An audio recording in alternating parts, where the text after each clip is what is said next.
We're trying a new streaming software. We are still going back to the basics, and we have Valerie Valdes with us on I Should Be Writing Season 18, Episode 52-ish. Well, I should be writing. I should be working on my craft. I should be writing. I should be submitting my next draft. But I'm sitting home watching Doctor Who. And hi, everybody. This is I Should Be Writing, the podcast for wannabe fiction writers. We just celebrated our 17th birthday. We are in our 18th year right now, and I still can't believe it.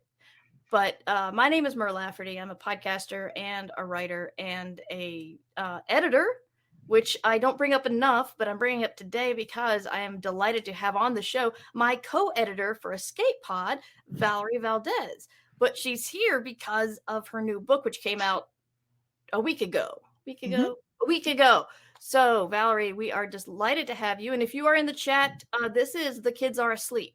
You will have seen her many times. How you doing, Valerie? I am doing okay, Mer. I have eaten no crackers today, so we are going to be okay.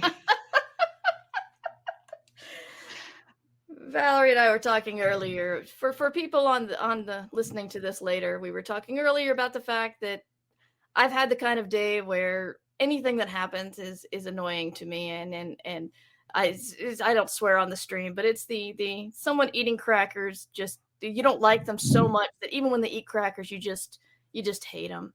Ursula has the same thing, but it's soup for some reason. So eating soup like a fool. Let's just say fool.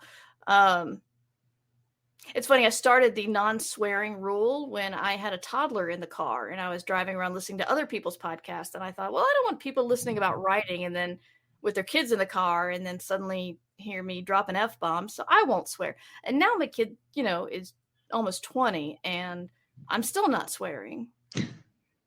But I guess I didn't do it for her. I did it for the listeners who are still out there and still may have toddlers in the car. So it's I've appreciated. gone to a weird place. As someone who has had toddlers in the car, they will repeat things they hear at the most inconvenient times, and then you get a call from the daycare, and it's just sadness all the way down. So. Oh, wow. Okay, good to know. But what I've been up to, I've had one of those weeks where I've had lots of other stuff going on, a lot of driving, a lot of appointments. So I haven't done a lot of writing, but I'm delighted to say that I did get, I had several little things on my to-do list this summer, just little fiction things I wanted to play around with. And I got one done and turned into my agent yesterday. And that was a good feeling. It wasn't anything huge, but actually it was huge. I'm going to give myself credit for this because it was just a pitch for an audio drama. But I've been noodling about this for months and months. I mean, I think since January. And only now have I got something that I feel solid enough about to write up a several-page pitch and send off. So yeah, it only looks like a couple of pages of work, but really it took months of thinking and wondering. So I'm calling it a win. That's what I've been up to. And today has just been kind of cat juggling and getting angry. So that's been my day. Valerie, you want to tell us what you're up to? Sure. So I have gotten edits back from my editor on my next book, which comes out ? I think next year. I don't know when next year. It has not been communicated to me, but as soon as I know, I will definitely yell about it in lots of places. Excellent. Yeah. So that's and then there's NDA stuff.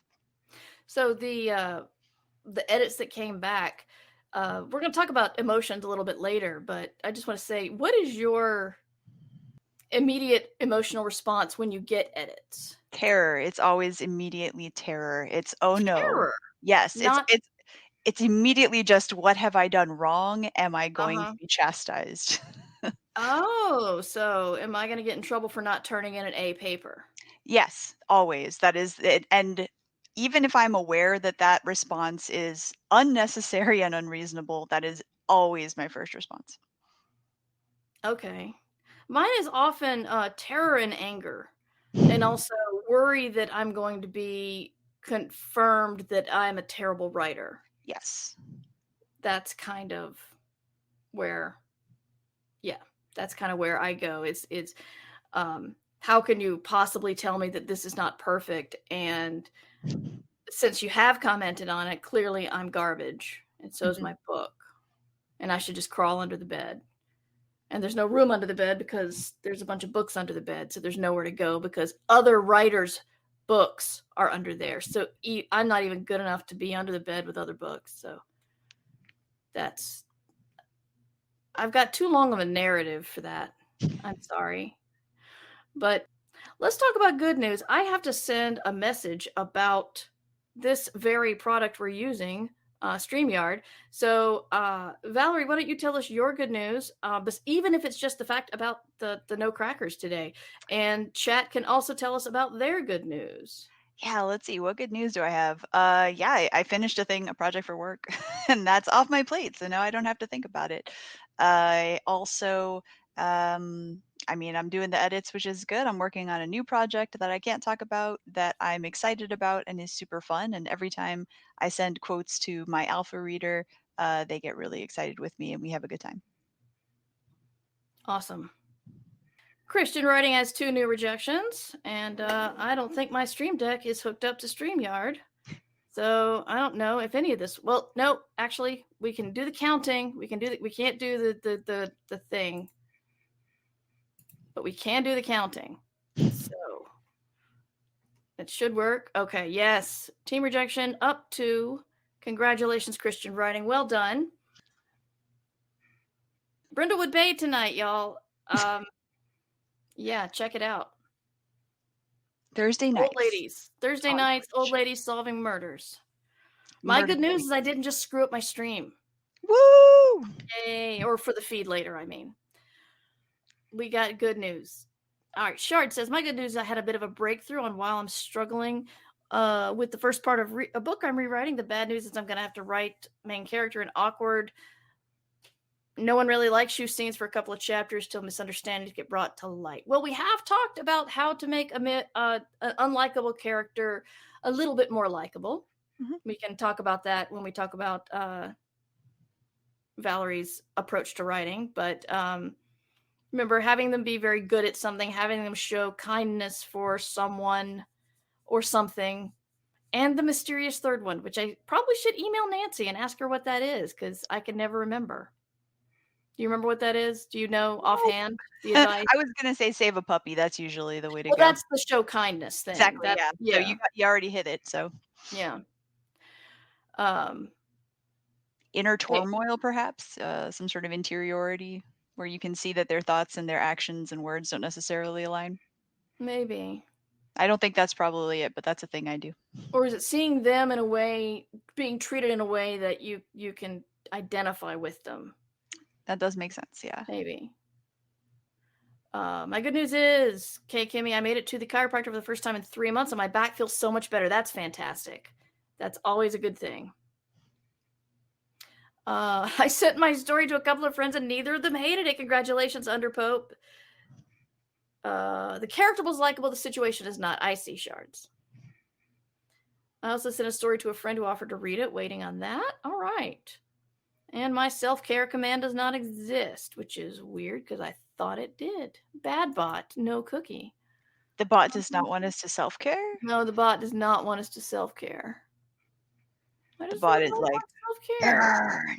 burn, destroy. Yes. Don't hydrate. Forget your meds. Only Please bad hydrate. people take meds. Okay. Anyway, okay.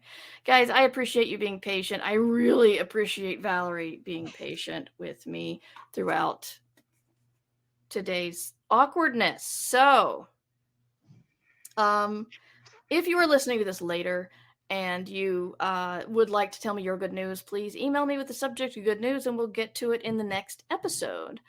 I don't think we have any good news in the email, but doesn't mean you can't send me any for next Tuesday's episode.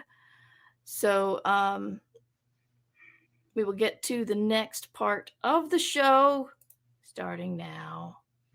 You'd think I haven't been doing this for 17 years. It's like I celebrated the 17 years and then I fell on my face. It's like, she doesn't know what she's doing. She's never done this before in her life. It is all part of the charm inherent in this show. Our writer problems do not go away. They only level up, and it's the same for podcasting. Yeah. Fair. That's fair. Okay. So let's talk about you and your grand trilogy, and of which the last book, Fault Tolerance, which since it was on the top of the stack and I put it on my desk, is now at the bottom of the stack, is now out. And there's so much to like about your trilogy. There are space cats. There are pleasant colors. You know, it's like the colors are just very pleasant on your who's your cover designer? It is Julie Dillon, and the Julie Dillon. The Julie Dillon. I was so fortunate to have her as a cover artist. She immediately grasped what we were trying to go for with cover stuff. And so every time that a brief was sent to her, she would send us a bunch of different options, and one of them would be perfect. Although technically the one for the second book, hold on. So the only thing about this one, which was fun, yeah, there we go. This one, originally she sent it like this, and I was like, okay, but can we turn it upside down? Because it would be much funnier if she were falling. And that's the only change, basically, that we had for that one. Wow. Yeah, that's amazing. Yep. So seeing as how book 3 of a trilogy just came out, and you want to tell us about Eva's adventures from the beginning without spoilering, this is like one thing I would love to ask you, which is, how do you promote the third book in a trilogy? Ooh, it's hard. So certainly I try to talk about big picture stuff over the entire series, the sort of thematic, like, oh, this is a found family space opera, and it involves space cats. Obviously, they're psychic cats, and they can make people feel their emotions and sometimes manipulate emotions, as cats do. It's like, wait a minute, but that's just cats, though. Yeah, that's not special cats. That's just cats. Yeah, but and then I will talk about stuff like the different kind of family problems that they have to navigate over the course of the series, the relationship issues that the main character has to deal with, the larger antagonistic forces that permeate the various books in the form of various factions that are attempting to cause problems. And often what I'll do is I'll just start with the first one as kind of the lead-in and explain that, and then say how each subsequent book escalates the situation. Do you mean the Clark Award nominated Chilling Effect? Yes, that is the one that I mean. Yes. So yeah, Chilling Effect was when you're doing series, typically what you want to do, it's not necessary, especially when you're doing stuff that is more of a like cozy mystery, right? You don't have to raise the stakes in a cozy mystery. They're just cozy mysteries. Each mystery is cozy, and you proceed with that. But when you have like a sci-fi trilogy like this, usually you do want to raise the stakes over the course of the series. And so in the first one, it is, it starts with very kind of low stakes personal thing of Ava's sister's kidnapped, and she has to do a bunch of naughty things to pay the ransom to get her back. And that's very like personal thing. And then of course it escalates and things get worse. And it's I think Jeff Vandermeer described it as kind of like a camera lens opening, where at first you have a very narrow look at some small thing. It's kind of a micro shot, and then just it gets more and more macro as you go. That's what I did anyway for this trilogy. Interesting. So it's funny, I'm only going into this realm because I know that you're going to know what I'm talking about. One of the funny things that I thought when it came to Dragon Age, the Dragon Age games, is that the first game is there's a giant demon who's going to basically make it so that all the other demons can come and destroy the world. Demon, demon, Yes. demon everywhere. Yeah. And then in the second book, I wish, second game, you play part of a family fleeing all the crap in the first game. Yes. And you go and there's like, you go to a city and there's conflict between the mages and the Templars. And I'm like, it felt like such a letdown, because we're like gone from save the world to there's conflict in the city. But then, spoiler alert, the game's many, many, many years old, guys. What happens at the end of book 2, I keep saying it's because it's a writing show. Yes. Dragon Age 2, what happens at the end of Dragon Age 2 is something so horrific that it brings every mage and every Templar in the world against each other. Mm-hmm. And which you could argue that makes it at least as big as the first game's conflict. And so that was an interesting, like, that one felt almost like, instead of a camera lens going wider, seeing something bigger, it felt almost like a magnifying glass focusing a beam on something really tiny and really intense, mm-hmm. and then going bigger again. Yeah, because that game is a bridge book, and I think that's another format of the book too, right? Is that you mm-hmm. are having to, it is the book that sets up a lot of the dominoes that you're going to knock down in book 3. Yeah. And that's essentially what happened in Dragon Age. So in the first game, you have, it is a single country, you can say. So it takes place in not the entirety of Thedas, but just one small portion of it, essentially. Denerim was the city. It is Valerie. Wow, I can't believe that I can't think of words right now. I can't remember it either. It was a long time ago. But yeah. So I had it and then it went away. Okay. But yeah, so it takes place in like one portion of the world, and a lot of the conflicts that are happening inside of it have to do with the insularity that has developed as the result of war with adjacent countries, basically. And then, so the second game takes the events of the first game, like you said. You've got your refugee character, which I find very appealing as just a child of refugees. But it focuses it on a tight beam, but it is a small scale look at a big scale problem. And so that is something where it's like the actions of the characters in that one city have vast ripple effects, but are also sort of a smaller look at stuff that is essentially happening elsewhere. The issues with mage rights and Templars committing atrocities are occurring throughout Thedas, more or less. Not, of course, in some places because they have mage rulers, but like it is meant to be, like you said, like a microscopic look at a macro problem, and then ultimately what happens in that game causes macro effects that then lead into the third game where everything is on fire. And that's a way to do a trilogy also, where you have a setup in the first book where bad things are happening in one place, and by the end, they are somehow controlled. I like to write standalones with serious potential. That is the watchword for me. So I always try to resolve the main overarching conflict in each book, because publishing, as we know from the trial that is currently going on, is a magical place. So it's the good place. It is definitely the good place and not the bad place. Who would even think with all this froyo? Come on, there's a shrimp dispenser. It must be the good place. Anyway, so you want to write standalones. Sorry, go on. Listen, if I had a shrimp dispenser, every place would be the good place. So yeah, setting up that kind of like self-contained conflict is really good. But Dragon Age 2 is something that, even though by the end it feels, like the conflict has been resolved within what happened in the city, but it is clearly not over. There are so many vast ramifications from what happens there. And so that's the kind of game that you can play if you know that you're writing a trilogy, as opposed to, maybe I am gonna not be done here.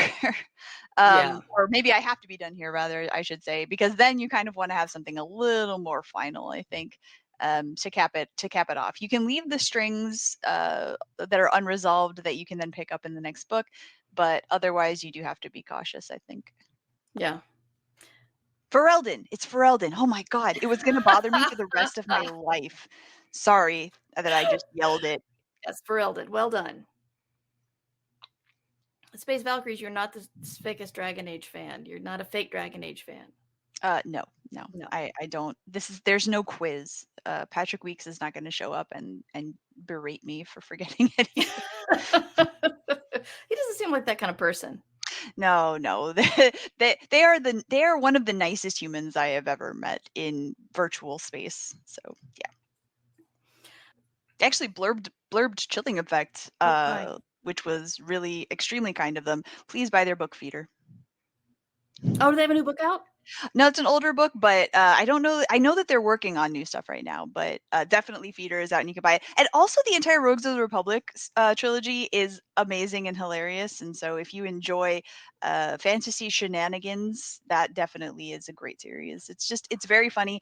And it is a great execution of what is effectively a omniscient POV, in which it just kind of, it doesn't necessarily head hop within a scene, I don't think, but it just absolutely goes from character to character. There is no limitation on the number of POV characters in those books. Omniscient POV is very difficult to write. Oh yeah, I have a 70-pound dog who thinks she's a chihuahua under the desk now. Thank you. I have like a 15-pound cat, and he is in full cinnamon roll position. Maybe more like a shrimp. No, it's more like a shrimp because he's like kind of grabbing his legs and curled up. You wanted a shrimp dispenser. I did, and now I have him. If only he would dispense the shrimp. Yes, true. So you mentioned doing the standalone with serious potential. I always wonder about writing a trilogy. I've never done it. I've only written the most of what I've done is written 2 of a series. Luckily, I think I'm going to get a third of a series this time around. But still, it's not going to be an actual trilogy. We talked about this because it's different. Series is, well, it's like a TV show where you're getting a different story every week. Like you said, the cozy mystery is a good description because even a lot of TV shows, especially genre adventures, do have an arc. Mm-hmm. Even though each episode is, the monster of the week or something. But with a lot of series, it's just, there might be a little bit of character development, but really we just want to know what's the big conflict and resolve the big conflict. And when I was working on like planning out book 2, I said, okay, do you imagine this as a trilogy? Because I do have a 3-book deal, or are we going to be doing like a series? And they said series. So I thought, I kind of had different reactions because I kind of wanted to do a trilogy. I wanted that challenge, but also I didn't have to worry about that challenging part and just worry about the series. So when did you know you were writing a trilogy? I didn't know I was writing one until they sent me a contract that said I was writing one. Oh, okay. But that said, I planned it as a trilogy from jump. And in fact, I still have ideas for other books. So if they ever decide magically in the future that they want me to write more, I absolutely can and am happy to do so. I love Discworld, and so in Discworld, one of the fun things is that there is world continuity, even if there is not a direct link from one book to the next, one leading into another. But the characters progress, the world state progresses.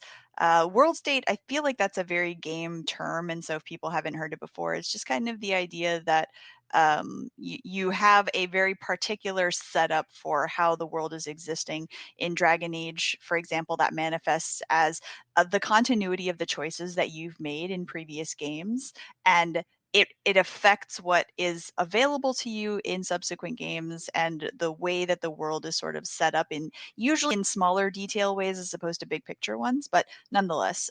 So from the beginning, I had ideas for 3 books, and I set things up in book 1 that panned out in books 2 and 3. And Mass Effect is definitely a huge influence on my work, and so if you've played the Mass Effect trilogy and then read my trilogy, then you'll see some like structural commonalities that occur in it. In terms of there is a thing introduced in the first game that then comes home to roost in the third, and in my books, it's a very similar kind of thing. But yeah, in terms of the actual like, yes, you're writing a trilogy. It was when I got it. So because my first deal was 2 books, and then my second deal was also 2 books, but one, book for this trilogy, and then one new book. So Okay. So let's talk about the stress the author decides to invent for themselves because we don't have enough. Um, how do you approach? You said you approach your edits with fear instead of fear and anger, or an adult kind of acceptance. But I don't know anybody who does that. I Most feel like we all everybody I do. know like opens it up, looks at it, and then closes it, and just Yes. goes like processes the feelings over here, and then comes back like a pro. But like, what do you, if you don't mind me asking the rather personal question, what do you struggle with, and how do you handle that struggle? I definitely just do that basically, where it's like I get the email, I see the subject line, I go to another room and breathe, and then I leave the email there until I have come to terms. You go through all the stages of grief, Yeah, and then you come back, and so then I open the email and I read the email, and I realize that it is not that I'm fired or yeah. something. Um, They're not and asking for the then advance they're not. back. Nope, nope, nope. Which is always like I remember when I got my Viable Paradise acceptance and I just read it and I was like, they've made a mistake. I will wait for the next email where they tell me that this is actually an accident and I was not in fact accepted. So that's my life. So that's what I do. And so I read the email and then I actually usually mark it as unread so that I can come back to it. Oh And wow. then yeah. And then after I have processed those feelings, then I will open the edit letter and I will read through the edit letter and see what my editor has to say. And then I will have a margarita wine cooler and then I will read it again and start actually thinking about the comments. And I feel like sometimes there is an initial like with certain things, it's not all of them all the time, but some things I'll see them and be like, "No, that's not I shouldn't do that. That doesn't I need to explain better." And then they will agree with me and not make me do this. But most of the time after enough rumination, I will be like, "No, you know what? She's right. Yeah. I should do this thing." Or I will figure out how to do the thing in a way that like because I think it was Neil Gaiman who said like often people can pinpoint that there is a problem, but they can't necessarily tell you how to fix the problem. Yeah. And that has been my experience as well. So a good editor often does have a solid grasp of there is a problem here, and a really good editor can often make some very insightful suggestions, but ultimately it's up to you to take those suggestions and actually work them into the story in a meaningful way. And so that is my brain starts turning the grit into a pearl within like 48 hours of getting the edit letter. And Nice. then once my schedule is doing its thing where I am able to start actually working on the novel, then I do that. Okay. I apologize. I did mean like overall the emotional processing of being an author, whether it be coming up with a new idea and deciding it's crap, or finishing a book and deciding it's crap, or stopping in the middle and deciding it's crap, Yes. being unwilling to send off an idea or a draft because you think it's crap, imposter syndrome. I'm just saying what I've been dealing with All of this it. week. No, it's all that. So, All of yeah. those things, all of those things. Like you start to work on something and I say you, I mean me. I start to work on something and at some point I will just be like, this idea is terrible, I'm terrible, everything is terrible. Then I will usually talk to friends who rub my hair and tell me I'm pretty, and then I get back to work on the thing, and that happens repeatedly. And when I'm actually drafting, 50% is usually the place where I hit a wall and everything is bad and wrong and terrible. As a municipal liaison, I've seen other people hit that wall, and I can tell you that it happens in different places for different people. I find that usually early writers, and I mean like early career writers, they tend to hit the wall faster. It can be between like 5 and 10,000 words when we're talking about novel stuff, Mm-hmm. where just they will start iterating endlessly in the first couple of chapters, and then never get past it. There are walls at like the 30% mark, 25 to 35% mark, I would say, that some people hit, because that's usually the end of Act One, and then you're kind of reevaluating whatever is going on. Different people have different lengths of acts or different numbers of acts, and so again, this is all very just kind of generic numbers that tend to happen to people, and also me. And then the 50% is usually my wall. But by the 50% mark, I often draft during NaNoWriMo, and so I have a 50,000 word novel at that point. And I have then the November hangover, which Mm-hmm. is that you've been writing 2,000 words a day for 30 days, and everything is a lot, and you just need to lie down with a pillow over your face. And then in like January, usually, then I'll go back to it and start working from there. But the time that I spend away from it, if I don't just keep going into December, often means that I have time to think about how terrible it is.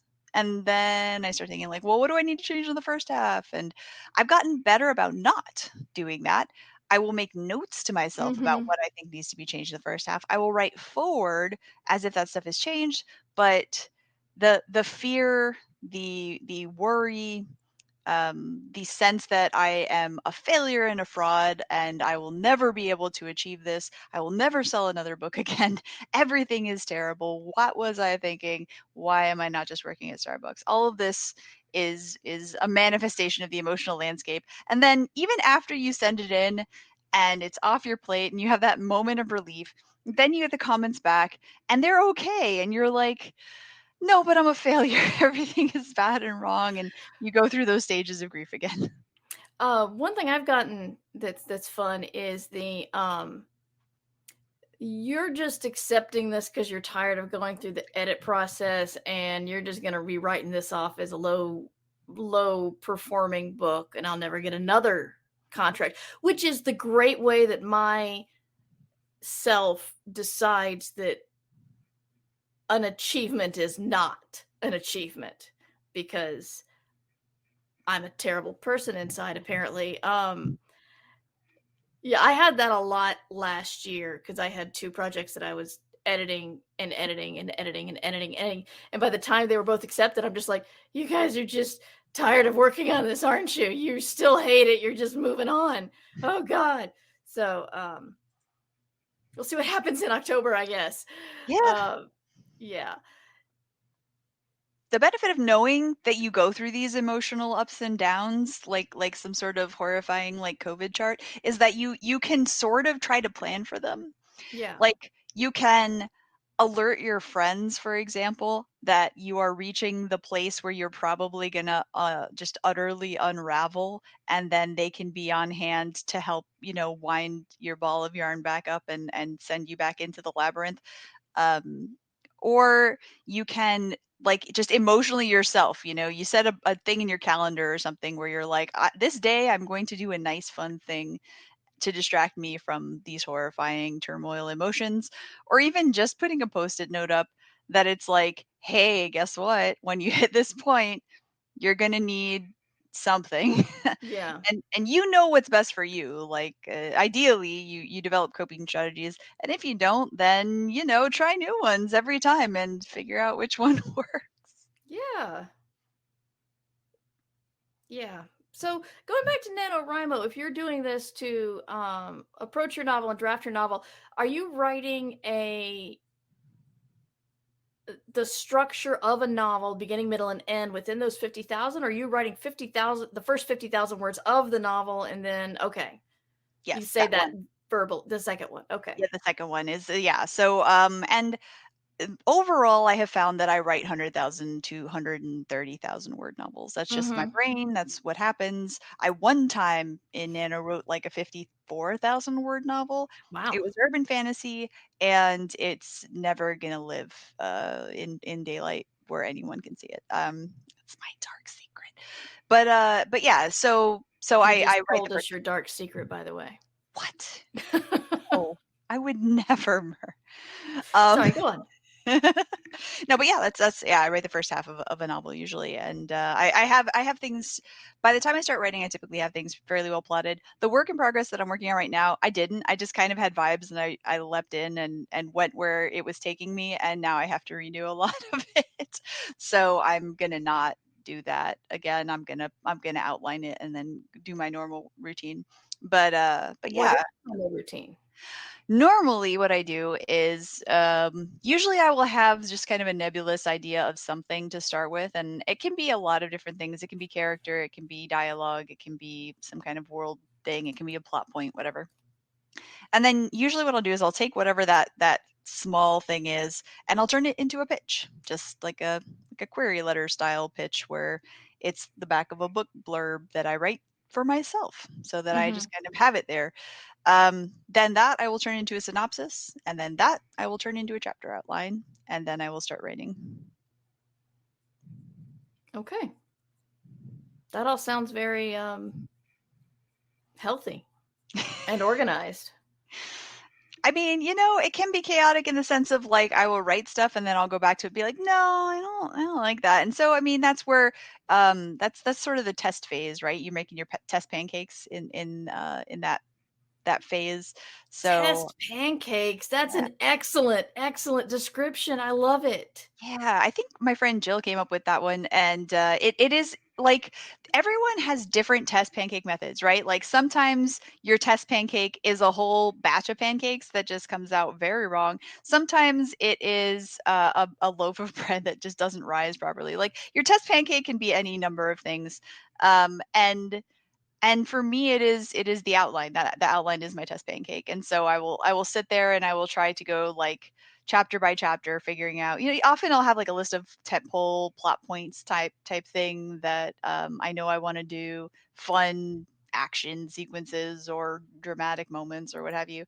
But yeah, the outline is where I test my pancakes. Now I'm hungry. Yeah, big same. I have regrets. These pancakes are not crackers though. No, the pancakes aren't crackers still. Excellent. Um, so, what have I not asked you that you want to tell our fine listeners about writing or about your trilogy? Oh gosh, that's a question I don't have an answer to because I don't know. You could okay, so I guess I can say that it has a lot of video game and pop culture references and book references and movie references and things like that. And so if you do like video games and movies and pop culture, you may enjoy finding the various Easter eggs that are located throughout. If you don't like that sort of thing, then I have been told that even if you don't get the Easter eggs, it is still cohesive and enjoyable. So it's totally up to you. But that is a thing that I think sometimes doesn't get talked up a ton, where it's like, no, this is a pastiche of like many video games that I played growing up, and I love them all, and I would like you to love them too. And also Psychic Cats. Has anybody like warned you that the reference you're making is something like the thing you're referencing, as if you don't know what you just did? I don't think so. I think Okay. I'm trying to think of if anyone has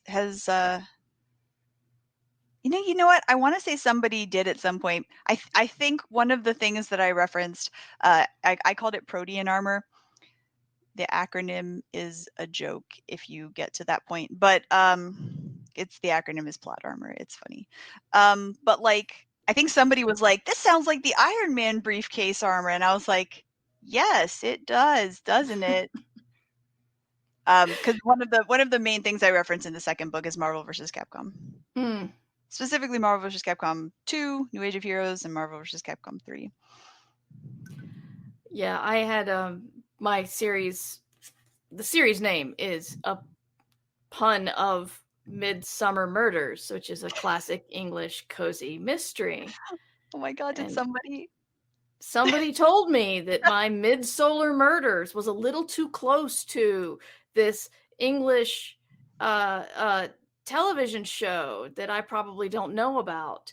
And, someone might make connections that they're too close. And I'm like, that was the point.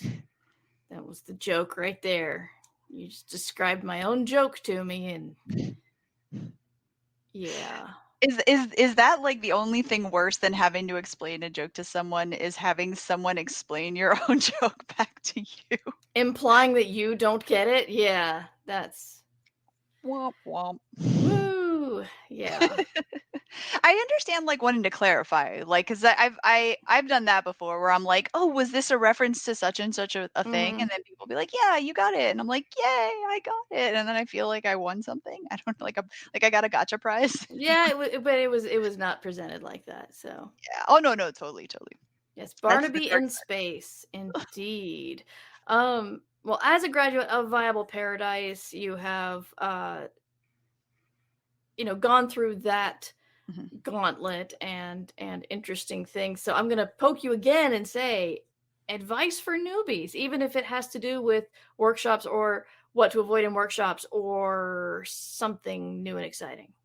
Yeah, so I feel like when you're starting out as a writer, this is the time for you to experiment. You could do the I quote Ms. Frizzle 100% of the time. Take chances, make mistakes, get messy. Because this is the time when you can. At the point at which you have sold books and are selling books, and if you are trying to make a career out of this, sometimes it feels like you are sort of losing the flexibility that you have before you are a career writer. And so don't be afraid to try things. Just experiment, play around with stuff. Don't worry about feeling. Think of writing before you are in full career mode. Think of it as doing like circus acts with a net. The net is there for you. You can fall. You will be okay. You can safely trapeze your way across the circus tent and tightrope walk and do all sorts of fun and nifty tricks without having to worry that you're going to hit the ground, splat, break your neck. So do it. Do all the fun stuff. Lean into whatever your weirdness is, and just go with it and have a good time. And when you're getting into workshops and starting to get feedback from other people, keep in mind the core of whatever it is that you're trying to accomplish. You can take advice that you feel is consistent with whatever that core is, and you can discard the advice that is not. And it's you're the only person who can ultimately decide whether the advice is going to fit with your core or not. But you know, don't either get so inside your own brain that you take every single criticism thrown your way and incorporate it, and don't get so inside your own butt that you reject all criticism because how dare anyone fail to comprehend your genius. Yeah, yeah. I'm still baffled that some people go to workshops to be validated. I I couldn't believe it. I thought it was a joke. And then at my Viable Paradise, there was someone there who was not happy at all when she got critiqued. And she left. She left early. Now, Valerie knows that you don't leave Martha's Vineyard early unless you've got a lot of money because it's Or an a really good island. swimmer. Like, Or are a really good swimmer, but I don't think she was. So yeah, she managed to leave early and spend the money to do so because she was so mad that nobody told her she was brilliant. Yeah, why? Just I don't know. why? Like, no, I know of other stories of the same thing happening at Viable Paradise, which I'm just like, you spent how many thousands of dollars to be on an idyllic island with a bunch of smart people, and you decided to leave. Yeah, because you got your feelings hurt. Poor Yeah, so good thing. times.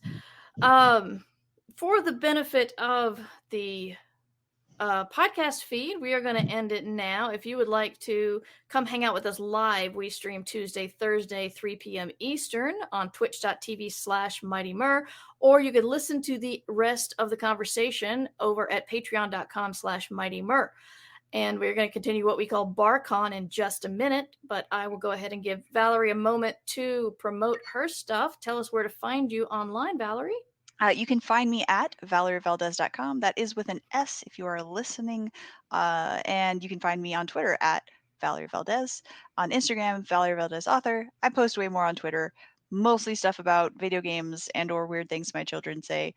My baby recently has, and I call her baby, she's going to be 5. She's been writing fanfic. Oh, wow. Mostly Kirby fanfic. So I don't know what the Kirby fandom is like on AO3. But she definitely just likes to go off. I introduced her to Miraculous, which is a French superhero cartoon. She is now deeply invested and wants to be Rena Rouge. All right. I'm on Twitch. the kids are asleep on Twitch. Yes, very important. It's very fun to watch Valerie stream. So it's 9:00 Monday through Thursday? Yep. Yeah. So, and I am Mur Lafferty. You can find me at murverse.com. You can email questions for the show at mightymur@gmail.com. Yeah, Twitch and Twitter is Mighty Mur, and my book, Station Eternity, is coming out on October 4th. You can pre-order from anywhere. If you pre-order from Flyleaf Books, you can get it signed. That's flyleafbooks.com. Is it a small indie local bookstore that I love very much because they're an excellent supporter of local authors. And I'm betting you can also get Valerie's books there, but not signed because Valerie doesn't live near me. Alas. I could probably drive to your house, but it would take a minute.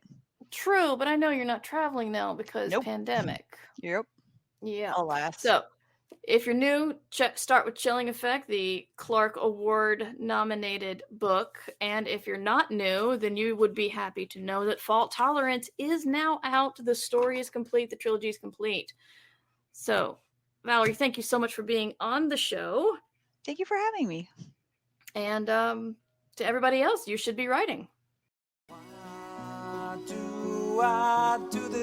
I Should Be Writing is available to you under a Creative Commons Attribution Non-Commercial No Derivatives license. Theme music by John Emilio.